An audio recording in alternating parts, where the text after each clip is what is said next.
There's been a significant shift in the consumer buying patterns and behaviours as a result of the COVID-19 outbreak. And this has put a lot of pressure on several parts of the red meat supply chain here in Wales. So we at HCC have been putting together a significant marketing campaign to try and alleviate some of these stresses.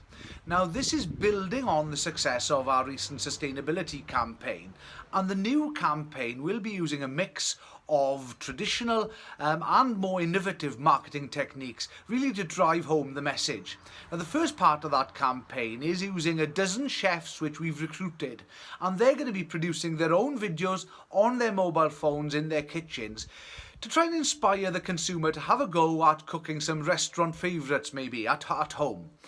We're also producing a lot of videos ourselves, and these are really there to encourage children and young people to have a go at cooking red meat in the kitchen.